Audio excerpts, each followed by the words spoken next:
In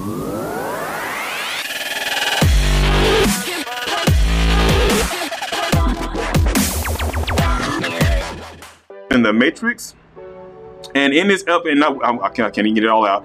I welcome on my guest, John Kendrick, back into the studio while we talk about all things news today. welcome on, John. Thanks, Antonio, and I appreciate that smooth intro. Or Jersey, man, we so fuzzy. You know what? Let's talk about traffic real quick. Oh yeah, that's yeah. For those who don't know, we are in. I think it's pretty obvious. We are in Atlanta, and that alone is a whole thing. So both of us was running behind. I was coming from the lab. I'm sure John coming from his stuff, getting here to the studio, and it took me literally an hour and 45 minutes, almost 2 hours to get from Alpharetta to over here because of 2 accidents and some construction. Well, you have more information than me. All I got is it's supposed to take 45 minutes, and I got it right at an hour and a half. Yeah. Like, I started saying words here, guys, and I literally parked my car for about 2 minutes before we heard my first word. So, right. I like to be here about a half hour ahead of them. Well, I can't pass the accidents. Right, and I like to be here early, too, so I can get all my stuff set up. So y'all that do see the after show broadcast, or I guess the upload, you'll see that we have cameras and stuff in the studio. And when you're set up, it's easier to do a smooth intro. And so whenever you see a little glitch in the matrix like that, it's a... Okay. So whenever you see like a glitch in the matrix like that, it's usually because it takes a minute just to sit down and say hi to somebody before you just start talking intelligently on any subject. But it's a special kind of traffic in Atlanta, and for those that don't know, those who do know understand, it's how long does it take to get there? Between 30 minutes and 2 hours. Yeah, you need to. It doesn't really matter the time of day, or day of the week, whatever it is, and it's just special. You have to plan for traffic. Like, even if you don't have any traffic, just be fortunate if you got there early and you can find something to do. It's just not the bad part of Atlanta traffic, and I've been around to New York, to DC, to Chicago, and London, England. And, traffic's bad everywhere you go. Mm-hmm. But Atlanta's just so unreliable. Yeah. That's the thing. New York, all right, it's going to take 2 hours to get from A to B. Fine. Or DC, or what have you. Like, again, it's the gap in Atlanta that makes it so special. And then you get the crazies out there. Like, I got on 17th Street and, the access road to get off. I got off at, exit? Not what 71, whatever the exit is, 74, and then 17th, and then you take the access road, which will get you to 14th Street. So it's a little access road. You can see 85 south and north on your left side.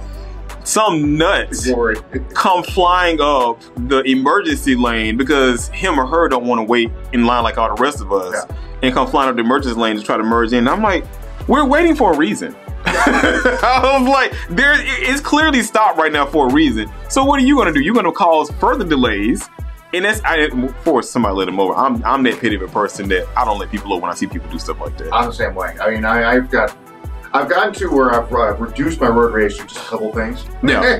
Like it used to be everyone on the road. That bothers me. The 2 things that bother me now on traffic, especially, is that, and 2 other things is that. When you're making a left-hand turn, go out there. Yeah. Get out there, so this way the guy behind you can make a left-hand turn too. Right. It should be considerate. And don't go slow in the left-hand lane. No, right. That causes all the other things that people are complaining about, would be tailgating or even traffic. Or the lane ends in a mile. Yeah. But you wait all the way up until the lane ends and want to force yourself over into traffic because you don't want to merge over to the back. You want to get some couple of cars ahead. Yeah, and you're not saving, by the way, science says you're not saving that much time. No. You're causing traffic to be worse. Right. And go by also the merging every other rule is good. Yeah. Yeah. Like merge when you can. Yeah. It's just, again, we're just coming on, we're literally doing like the John Wick. Y'all get the roll rage on the show. Because Atlanta traffic is horrible. And it's like everybody say, oh, y'all, people from Atlanta can't drive. It is not the people from Atlanta. It is everybody on top of the people from Atlanta that cannot drive. Nobody can drive here. Like, literally, nobody can drive here. It's true. And I think what it is like New York, like the city was mentioned before. Maybe not DC, but like New York, Boston, London, and Chicago. Those are New Yorkers driving. Right. Atlanta has, it's not just Atlanteans. No. People come to Atlanta. Right. There's a lot of transplants, a lot of expats. So, like, when I go to New York, I can expect that kind of terrible driving that we're talking about, but it's different. It's very uniform. It's more aggressive. Going 1,000 miles an hour and stopping on dime. Like dangerous. That's too crazy. But your head on swivel, like, okay, this isn't real. Like, it's like you're playing a video game. You can't touch anything. But Atlanta has so many different people from New York, from Atlanta, from California. So everyone has their different style of driving. It just doesn't mesh well.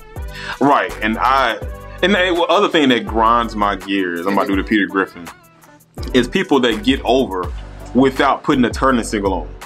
Like, you force your way over, and it's like, now I got to slam on my brakes, and everybody behind me got to slam on their brakes, and you just keep on going. I'm with you, but I'll tell you one thing I'm a fan of, and folks out there, we all do it. Whoops, I'm sorry, I cut that guy off, blind spot, whatever. Give me a wave. You can do whatever you want. Yes, the kind gesture, my bad, I'm sorry. And or if I have the common courtesy to let you get over, at least, say thank you or something. Yeah, a little like, what's up, man? Yeah. You can literally have, we've all been there where like we're changing over a radio station or a podcast, or, we're changing the channel on our YouTube while we're watching Netflix while, driving 90 miles an hour. Yeah, because I was doing 90 until I hit that traffic. Oh, I was doing it way here. But, we kind of swerve or thought it was open, it wasn't. And just like, hey man, whoops, sorry, just a quick wave. I swear it absolves all sins. So I guess one conversation I want to have, a hypothetical conversation. Sure. So let's get on work fully before we start talking about Christian and his ignorance. Not Christians, but the guy Christian, Herschel Walker's son or whatever it is, the Herschel Walker. Well, he's on the team. There's a big roster. Yeah. It's a very big roster. And we're finding out more. We find out other players exist that we didn't know. Hey, I'm from Jersey, man. I'm ready to set an over-under here. Get my bookie involved. Because, we would have had another one had it not been aborted. Well, at least, again, what's the over-under on that? Yeah. But so, work. Like, I was going to get on this actual last week. So how would you feel in the work environment to where your corporation is having surpluses and they're laying people off?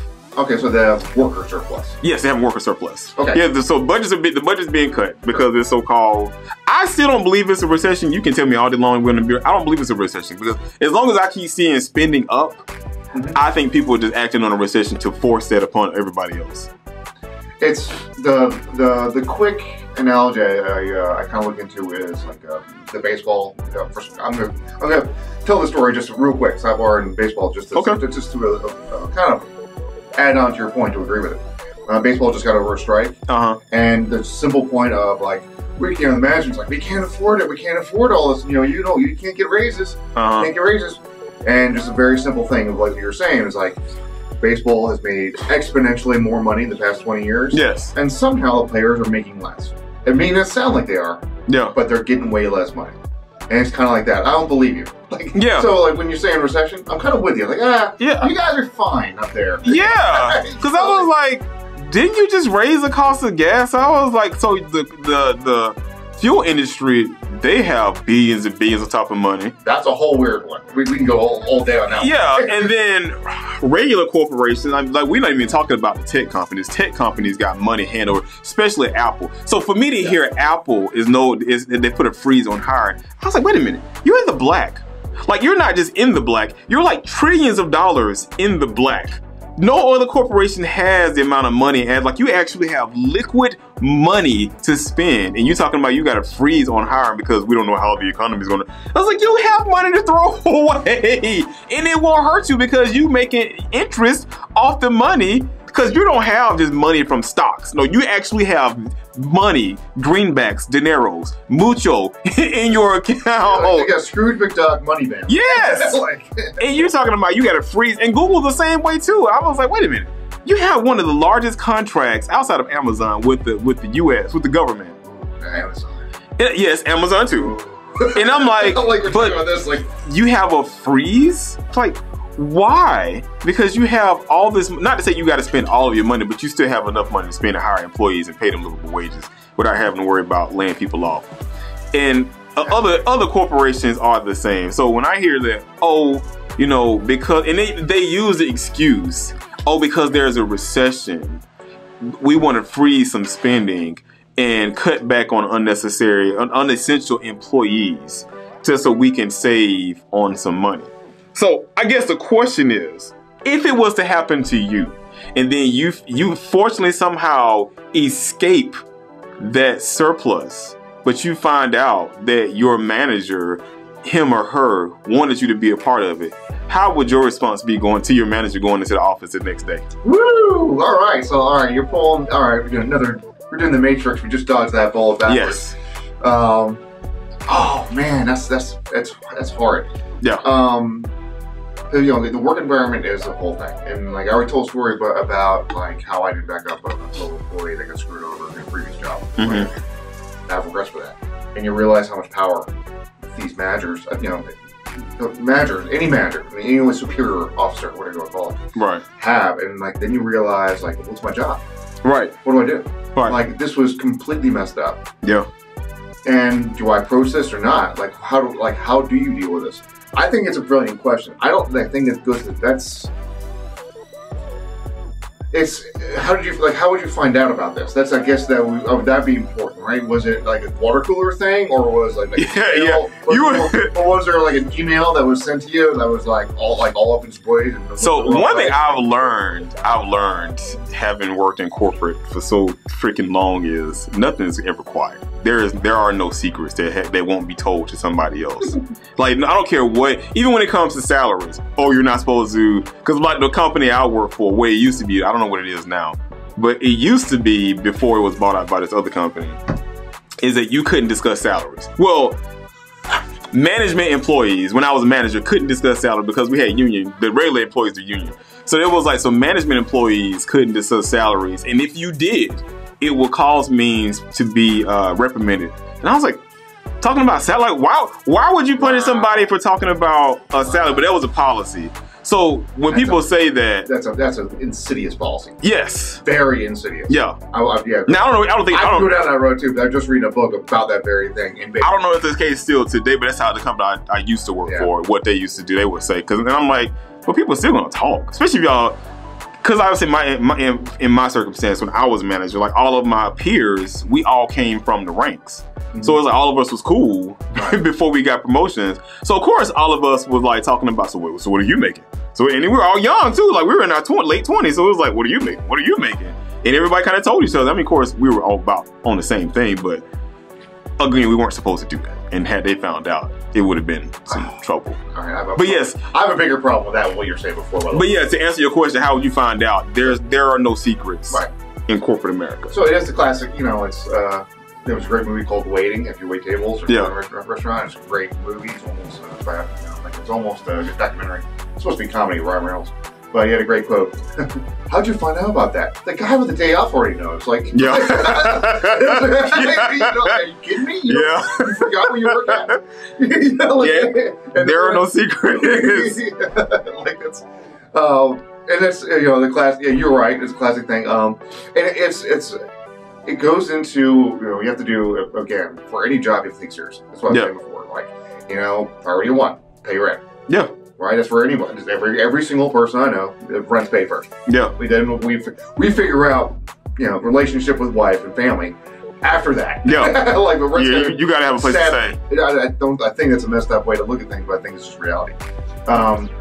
With that, you have to make sure your job is safe. Man, if you're on the chopping block, you find out about that again. Like, how do you approach it? Do you approach your boss? Like, is that information you want to keep to yourself?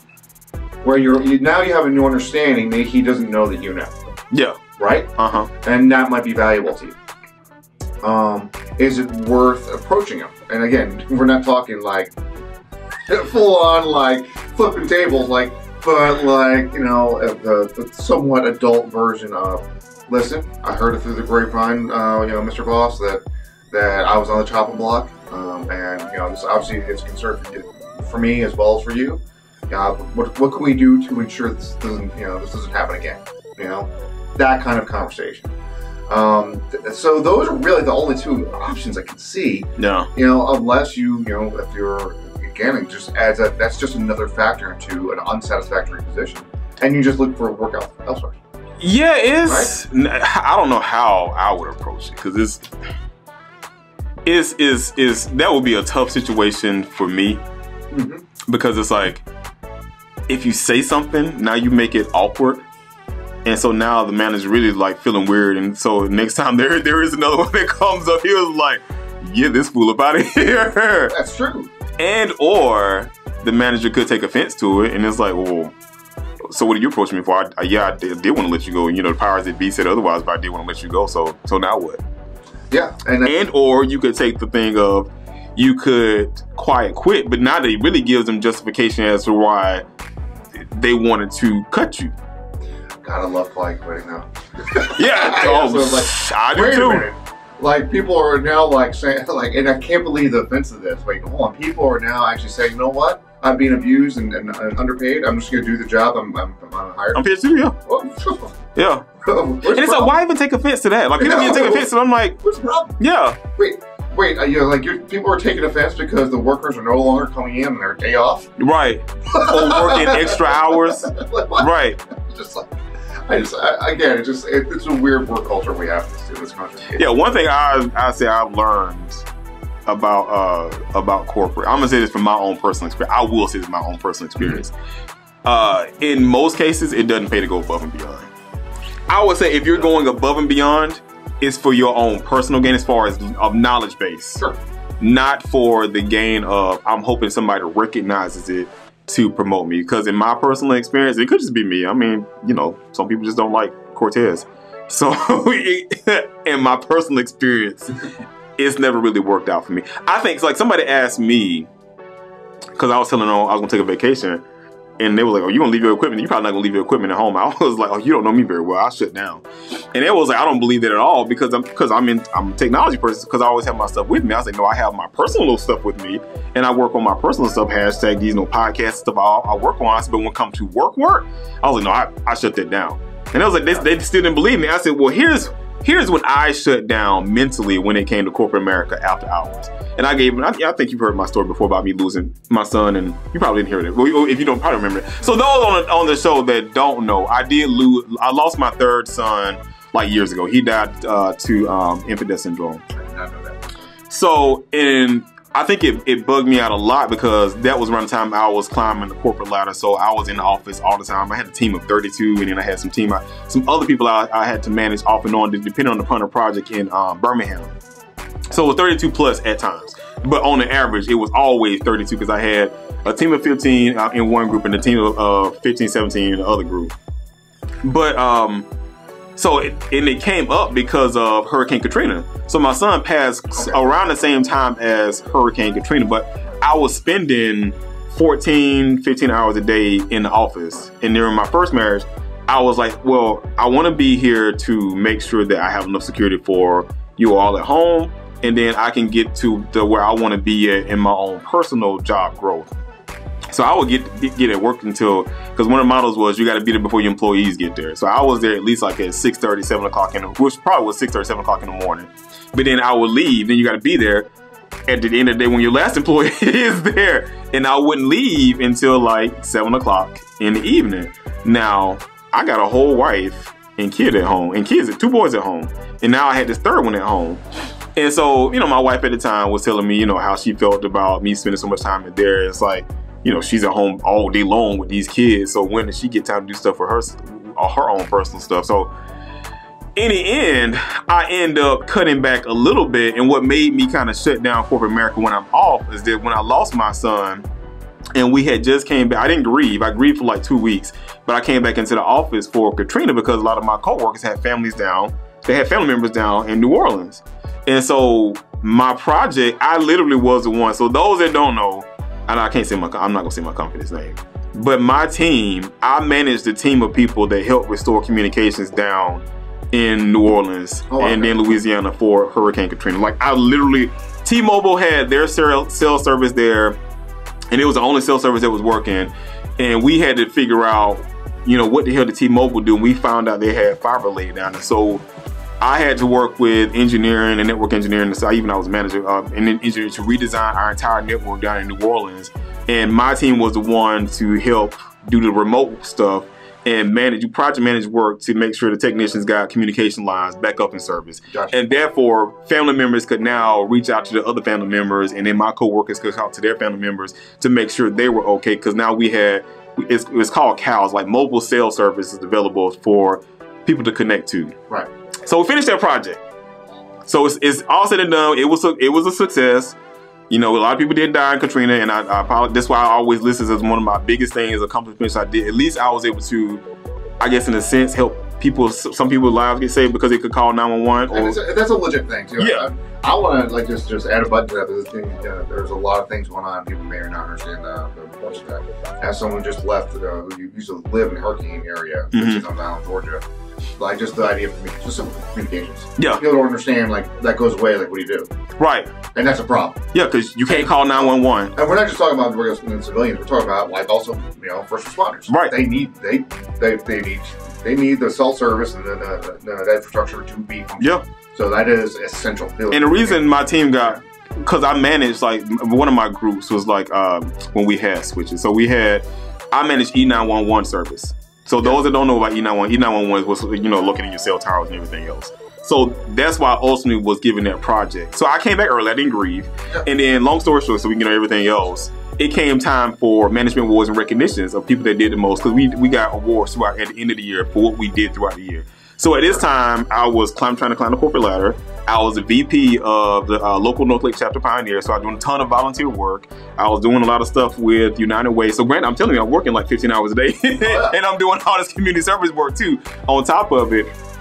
So then Katrina hit, I helped do restoration and service for that too. So it came time for the awards, and we had our project manager there. It ain't no, you know, skin off his back. It's not his own issue, but it came down for the award, and the project manager got the award. Right. Now everybody in the room, they knew me because my work motto is, I like to, go ahead. And no, I was to say, I want to translate this for me, like as a layman too. Like that's the thing, like it's on the surface that could be like, oh, I give my award, but like in raising corporate America with like on your goal oriented, like you were when you're trying to, you know, climb the corporate ladder and you know, get advancement. These awards are actually essential. Yeah. You know, it's not like, I mean, yeah. And it's not a piece of paper, like you legitimately get some stuff. There is, I mean, even someone like me, I'm still rolling my eyes, like, give me this award, whatever, you know, great, thanks, high five. Ooh. But no, like, if you're climbing the corporate ladder, if you need this recognition, and this is essential to further advancement in the company, like right. We're goal-oriented and driven. Right. Sorry. And so this award, what it came with was a week-long trip to Atlantis. This is when Atlantis was first built. Never mind that. Right. So you got the trip to Atlantis, and then you got a monetary, like you got a bonus check and some other stuff too. This man, literally, what he did was, and I'm not trying to diminish him, Wade, but he didn't do the work. Right. He was down, he met with people in Katrina, like the official, like he flew down there and then he flew back. And the only thing he did was come to me every now and then to make sure the project was going as it should. And so I'm in my head, I'm like, okay, worst year anybody could ever have, but at least I know I did all this stuff. My family and I can take a trip to Atlantis, chill out on the beach, veg out for 7 days, and we're good. And we'll come back and we're trying to just get everything started back over. They gave that man an award. Literally, the room just got quiet. Wow. And everybody looked back, because everybody knew me. Everybody looked back at me. And then he looked back at me. And I decided, and I was like, you know, okay. But that's when I was like, enough is enough with corporate. I'm going to come here, I'm going to do my job, because I'm going to give you what you pay me to do. Gotta pay rent. But if it comes to like anything extra, you can EAD on that. It's not happening. These things, I mean, again, I think it's, you know, it's hard because no one's in every business. I don't care whether, you know, like I mentioned baseball business, I've been in a restaurant business my whole life, I worked in government, I worked in an agency, you work in corporate America. You know, and every organization, call it an organization, whether it be a corporate or a job or anything else, you know, to go forward, and maybe this is my complete Wikipedia, YouTube research, you know, like take it for what it is. But it seems like you have to do some of the work, but it's the most likable guy, right? The guy that offers. Yeah. You know, like, all right, well, like this example, I'm guessing corporate loved this guy that won the award. Yeah. Absolutely. Yeah. You know, like absolutely. He was high fiving. You know, he's good at taking selfies. Yeah. Like, whatever. He played which is I'm not saying he played the game a lot better than I did. Yeah. I mean, even though I did play the game, like I was doing the golf tournaments and everything. But yeah, he played it better. And it's like and it's where like the two equations of the A and B. It's like doing the work versus the playing the game. Right. And really play the game. It's actually more important than doing the work. It is. And that's depressing once I guess you have that, alcoholics refer to as a moment of clarity. Yeah. Oh, I did all this work. That's not nearly as important as kiss and ass. And it's the same thing as politics. It's like, do you want to play the game of politics or do you want to help people? Because the people that want to help the people, they aren't typically the ones that get the spotlight put on them and or that gets elected. That's true in politics, but like I said, I think this is true in most organizations. Yeah. Like whether it be working in a restaurant or working in corporate America or politics or any job, you look around like that guy got the raise. That guy's the training manager. Dude, that guy's doing this. And we're I think I don't care where you work. Everyone has that story. Like, that guy. And I'm gonna go get on what C. John says. I'm gonna get on one last thing to drive that in. Go ahead. So the last job I did get laid from, and I call this company as Algosec.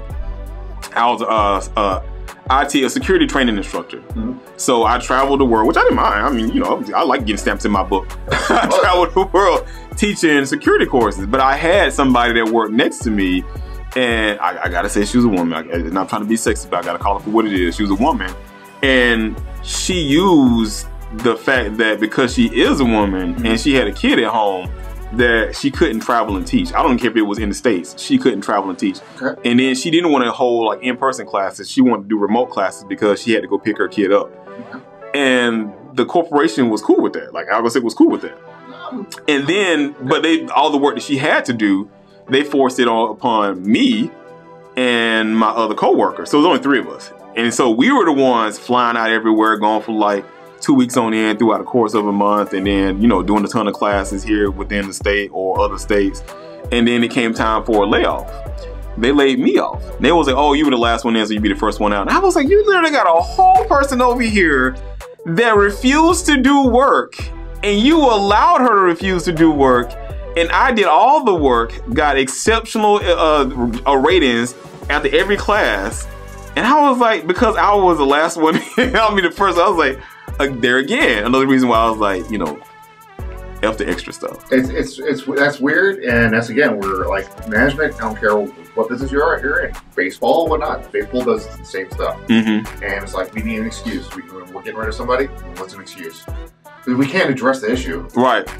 We can. How many times again? I don't care what business you're in. We're having a meeting because this one guy keeps on messing up, right? Yeah. So what's the whole staff? Everybody, the whole team, right? As opposed to dealing with one individual. 30 people on staff. I don't care what department you're in, what job you're in.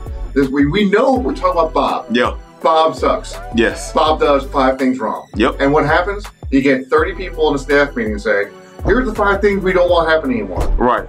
And everyone's looking at Bob. Just tell Bob. Yeah. Why are we here?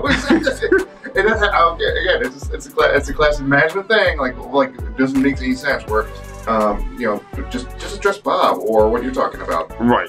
All right. Like, they look for the easy way out. Like it's just that. Oh well, we don't know how to address this problem. Where it's more abstract of whether who's working more, who's not. Now, obviously, this is one form of easy to go. But if we have to get rid of someone, we just need an easy out. Oh, yeah. Seniority. That's one. Right. Again, look at any business or any organization. Fire department, police department are famous for this. Yeah. No offense, sorry guys, but like I've heard stories, inside stories of the same thing. Oh, that guy's been here for 20 years and he doesn't do anything anymore. Yep. But you keep him on. Yeah, but we have to let go of somebody, the new guy, even though he's carrying the load. Right. Yeah. And when they say, "Oh well, you'll find something," it's like, no, not. Why do I need to find something? Why don't you let the person go that wasn't doing the job? Yeah, that's the thing. And that issue is like that goes to like an equitable issue. Like, all right, we have 3 people doing a job. I don't necessarily have a problem. Like that's a weird discussion because I don't think we're dealing with that whole management resistance to remote working, which is another weird one. Well, in their defense though, the company was built around in-person classes. Well, this job. Yes, this job. I'm just kind of addressing that on the side. Thing. Yeah, now it's a big. Yeah, now if you work in a company or you work a job, not a company, because certain jobs you require to be there in person, but you work a particular job where you're not front facing in the customer, and everything is done on the computer. Like when you walk into the office, you sit down and you sit at your desk, and that's where you plant your behind until you go to the bathroom and grab coffee. Yeah, I don't see why they can't be done remote. And the excuse is like the BS excuse. Oh, we need you here so you all can collab and talk to one another. I was like, but if we're collabing and talking to one another, then the job is not getting done. And then you get mad at us and tell us we talking too much and we need to go sit down at our desk. So it's like, what do you mean? Exactly. That's what I'm talking about. Of course, again, what you said was right. Like there are jobs, like you cannot be a remote bartender. Yeah, no, absolutely not. Though they're trying. And I want you to be.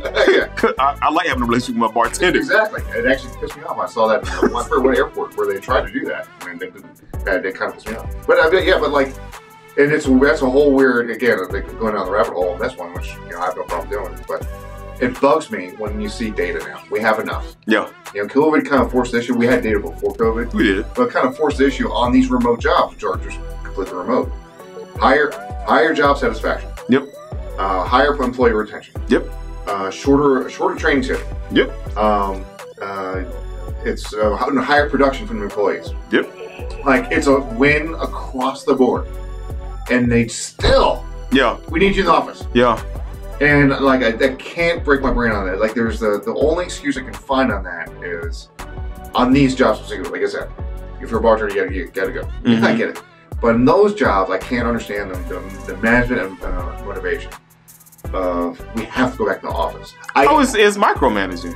Exactly. That's where exactly. Yes, it's micromanaging. It's just I need to control you. Yeah, like I saw. All it is. I know we haven't even touched on the other stuff. Oh God, yeah, sorry. Because it's like I've seen video, and like my company doesn't do this. To where they make you sit in front of the camera so they can watch you. Like they have hire somebody to watch the people do their job. Right. And if you leave, you were gone for an extended amount of time. Now that company, I couldn't work for a company like that. There's it's coming out all kinds of weird complaints where like, hey, I saw you did your job from a Starbucks, not your house. Yeah. What? Yeah. Why do you care? Right. It got done, right? I saw you went on vacation with your children. And so you're in London, you did your job from there. We have a problem with that. Like, why? Yeah. What? Like, even remote jobs are complaining about that. Like, what? Like, the job got done, right? Yeah, it got done. Why do you care where I did my job at? The job got done. And that's where, like, like whether it be baseball, I've mentioned before, or like we're talking about employee culture, employer culture. I'm starting to get more and more just chapped about the employee-employer relationship. Yeah, it's crazy. In general, like people that had jobs in California. Mm-hmm. So then during the pandemic, they were like, well, this isn't feasible for me because it's like chaos over here. So let me relocate. And so they relocated because their jobs was remote. Mm-hmm. So then the corporations over there got pissed off and was like, well, we base your income upon where you live at. So we're going to have to readjust your income. And I'm like, well, why would you do that? I was already working remote, so why does it matter? Exactly. So if I moved, why would you need to readjust my income based upon how it is over in the new place that I'm living in? Even going back to what you were saying before, right, where you had the forced layoffs, mm-hmm. right? Like these weird layoffs where like, we're in recession. We're in recession. So we have to, my bell kind of what we're talking about now is like, it's more just employee control. Yeah. It's all it is. Like, what are they motivated by? Like, all right, well, you don't need a hiring freeze. We need to, we have to cut back. You don't really need to. Public company, like you said, public company, I see your earnings, yeah. I see your earnings. I see your income statement. I see your balance sheet. Like, you're fine. Yeah. So, like, this is not. Do you think it is just strictly, to me, like right now, I'm thinking about it as like just employee control. Get you scared. So here's what I've always thought about when it came to layoffs or cutbacks. If you have not bought out other companies. Now, granted, if you have bought out other companies, I understand now it's some fat that needs to be cut because you have people over in you have people two people that can do the same job. So you're like company A buys company B. Right. And now you have a lot of overlapping. Right. I get that. Yeah. Okay. Yeah, I understand that 100%. Yeah. But if you don't have any of that going on, my motto has always been, of course, I don't own a corporation yet. Why not reallocate resources? Yes. Like, okay, this department isn't doing as well as we thought it would. So we do have to reduce some of the funding over here because it's not really making us any money. We're losing out on money. So we're going to take you from here. And whereas we were hiring over here, we'll just shift you over to that side of the company. And then you already trained on, what the company does and what we're about. We'll just get you, because you got to get trained on the job anyway. Anybody come in, they're going to get trained on the job anyway. So we'll just train you on what's going on over here. So now it really improves upon your skill sets because now you know what was going on over here and you learn about what's going on the other side of the house now too. It makes perfect sense. Like, yeah, you're cutting into training the HR thing. You already got the employee handbook in your desk. Like, all right, it makes perfect sense. It's just, again, it's all these things where you're talking about like these big companies like Apple or like Bezos. Like, we're sitting on literally screwed for done money. Amazon is toxic. Oh my God! Like, I'm not talking about like the warehouse. I'm talking about Amazon corporate. Yeah, corporate all the way down. Yeah, like all the way down. You have the one dude that's probably like, I want to just egg Jeff Bezos' house.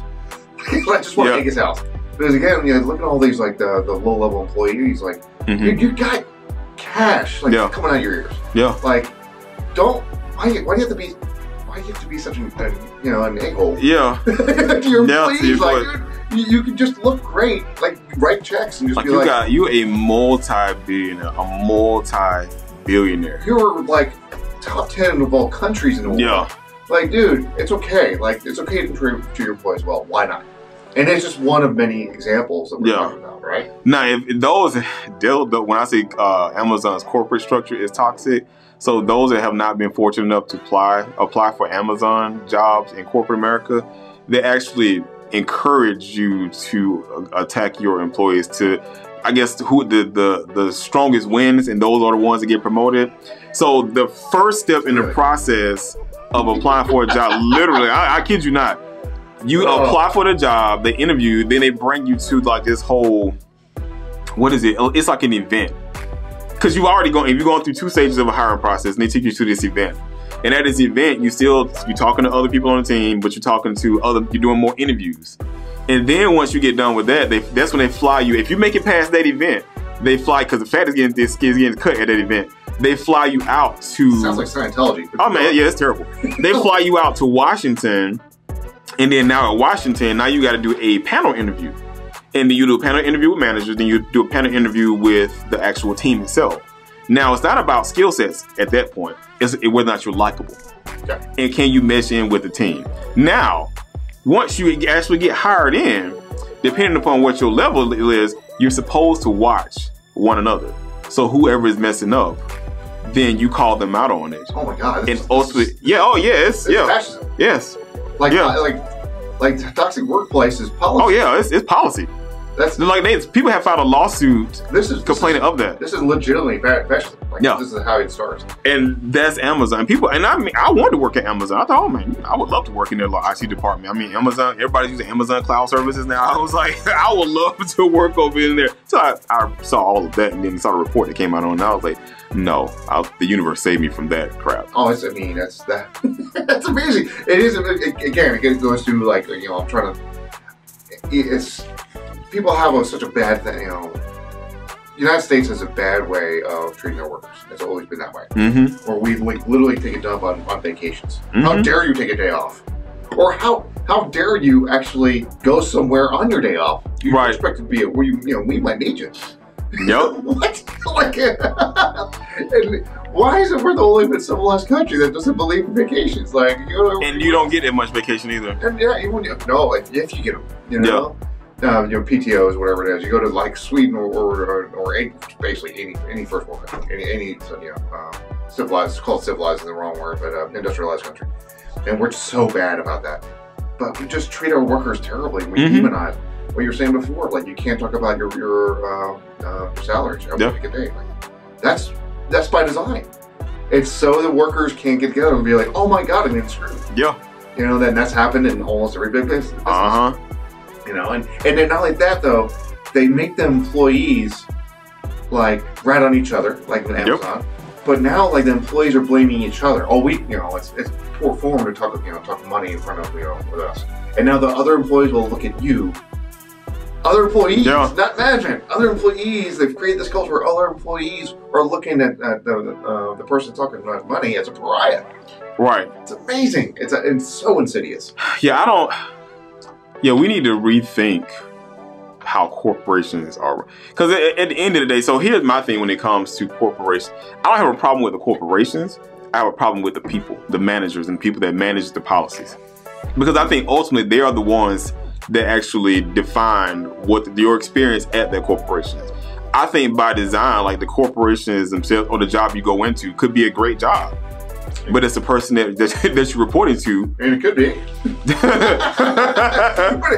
it's just, it's like, I don't know, I just see Now, I've seen some bad ones. I have worked for a place that I'm just like, and I'm not going to call their name, I would discourage anybody from working it ever. And I normally would call somebody's name, but I'm not going to say it now. It's a non-profit on top of it, too. Yeah, it's much like, but it's like, you know what it is? It's kind of like when I hear of employee complain about an employer. Mm-hmm. Nowadays, I just blindly believe them. Yeah. It's like a person of color, like getting pulled over for no reason. I'm like, oh yeah, that almost every single person I've ever asked is like, yeah, that happened. Mm-hmm. So now I just blindly believe. It's so one-sided. Yeah. And then that's just like the way it is now. But we still find a way to demonize the worker and not the. Yeah. That's the thing where I think where the discussion can be. Yeah, I had to discourage one of my friends at work. I do consider him a friend. He's an older gentleman. We were talking yesterday, and he was talking about a lot of people just being lazy, sitting at home, and they don't want to work. I said, I would disagree with you on that. I said, I love you to death, but I would disagree with you on that. And he was like, well, he said, because you got all these hiring signs, and you got, so I get his why he believed that is because his grandson, who's older, doesn't work and has no interest in getting out trying to work, but he's leeching off of his children leeching off of his parents. But I was like, but that's not fair to put that on everybody else, because I was like, people are not going to work a lot of these jobs because these jobs you can't survive. Yeah. Like he was talking about fast food restaurants. He said fast food restaurants wasn't made. I hate when people say this too, because he realized when I said it. He said it's not made for like adults. It was made for teenagers. I said okay. I said I'm a thinker. I said I like to like break things down and like analyze it. And I said I've heard that enough to where I challenge people on it. I said so society has taught us, and I said because he's an older guy. I said so in your older generation, your parents taught you go to school, get a great job, and with something with a pension and a 401k that you can retire from. I said, what if everybody did just that? I said, who would work in the fast food restaurants? Who would work in the warehouses? I said, who would work in retail? And he got quiet and he was like, oh, I guess you're right. I said, because if we all did that, right, then there will be no end, because then therefore we all would be so successful, we wouldn't want our kids to work in those jobs. We would want them to focus on school. So there would be no teenagers to go and work those jobs and work long hours. Crappy job, yeah. So I was like, so therefore now you have an older generation. I said, then you got retirees that want to come back to work, or they have to come back to work because they didn't have enough savings and or because of our healthcare system. The healthcare is a lot of money. So that's when he said, well, yeah, that's why I'm here working, up here because, it was just too expensive. I said, so now you have the older generation, the seasoned generation working those jobs. Is it not fair for them to get a living wage to take care of their livable wage, the livable stuff, and on top of their health care? It's amazing. Like, you're right, because if everyone's doing a great job, it's like, the Middle East, the biggest problem. It's like everyone's a millionaire. Yeah. So, like literally every single city. So they had to import the poor to do crappy jobs. Of course, we'll never. That's another big problem. Yeah. But like that's the there's all these problems. You're right, and it's it's never mind the living the so-called living wage that doesn't exist. Yeah, no. Like you people were worried about like why can't find good help right now. Well, your job sucks and you're terrible also. How about that? Yeah. Is that possible? Or we pay that X amount of dollars. Well, you know what? You haven't raised that rate. It costs. I could work my tail off for 50 hours a week at whatever job you're talking about. It sounds like it's decent money, but it's still not paying rent. No. So all right, well screw it. I can't pay rent. well, if I don't work for it, or I can't pay rent, if I do for it, right, might as well have those 50 hours back. Right. Like there's a list of reasons here. We just have to acknowledge what those reasons are, and then, all right, then address them. Right. You know, if we're going to talk about these, you know, can't find good help nowadays. Okay, whatever. Yeah. I roll my eyes when I hear that nowadays. Yeah, and I'm not trying to say that we don't have lazy, but we had lazy people before when there was an issue with not hiring. It is an overwrought, overstated statement. You know, whatever lazy people, it's always been that way. It's, right. It's just that this generation, I've heard you. This generation said it. Our father said it. Their right. father said it. Every single generation says you can't find good help nowadays. It's not right. When I was back in my day. It's a nonsense statement that means nothing. Right. Yeah. We didn't get on any of nope. the topics. Sorry. We keep pushing them down because I did want to talk about the Christian, but Crazy Walker. Yeah, Crazy Walker. I guess we can do it on the podcast. We can do it on a podcast episode, John. Yeah, we can do it on a podcast episode. Yeah, because you want to support your dad, but now the well went dry from your dad. I'm assuming, and now you want to bash your dad. So, well, you can't run away from crazy. Like, no, it's in the family. There's a lot of different. It's amazing two flavors of crazy. Again, it's a long conversation. Yeah. Yeah. So yeah, thank y'all for listening to this rant on traffic and corporations. I mean, I'm working. Oh yes, on working conditions. Yeah, I think it's work. You know, it's working, and that's what it is. Bosses, we could all agree. Like our boss sucks. I don't know where. I'm not saying that. I ain't gonna have my job. If you hear me work, like everyone's boss sucks. You had so many people on social media doing TikTok, and then they got fired from their jobs for saying something bad. I'm not saying. My job is actually I work in R&D. And I love the technology that I'm working on. Because some things be improved, absolutely. But yeah, I will say, as old as I am, I'm scared to speak out. I'm not bold like these kids are to speak out against their companies. I'm not doing that because I have 2 college kids and they depend on their dad's income. So I'm not trying to jeopardize that. We'll do an hour on like social media, like intelligence. Now, if y'all want to support me, yes, and y'all want to support do some Patreon or, subscribe, because you can subscribe to the podcast and help towards, the transition, I would appreciate that. I've been doing this for, 2.5 years, over 2 years now. And I've been doing radio for, it's going on like 8 months now. Yeah. So yeah, if y'all want to support, I do take support. And I do have, as I do wind down, now, I do have some big news coming you all's way. Hopefully by next Tuesday, I can announce that.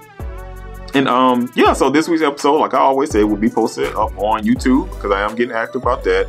And stay tuned to my social media. I am doing I'm on today is day 4, a 31-day content creation challenge, just to challenge myself to grow my listeners, to get up to my 10,000 listeners and subscribers on all of my social media platforms, and to bring more people in, and just to create more content for you all out there because I love being a content creator. So yeah, y'all stay tuned. Watch, go to ptgtv.online. That's where everything is at. And then, John, if you want to wind down, what you got to say? Well, like I said, just election season. So don't forget. Yes. We have election coming up. Georgia on October 17th is early voting. Early vote because it's going to be a 9-hour line on election day. So then that's because of specific policies that have been written and put into law last past year. Yes. So I'm not going to blame anyone. Just early vote. And just be good to everybody, man. Don't forget to be awesome. Yeah. Amen to that. Yeah. Go. Like I tell everybody else, like I say throughout my stuff, lead everything with a smile and with kindness. Lead with your heart and let the chips fall as they may. So thank y'all for tuning in again. Y'all be safe out there. Love you all.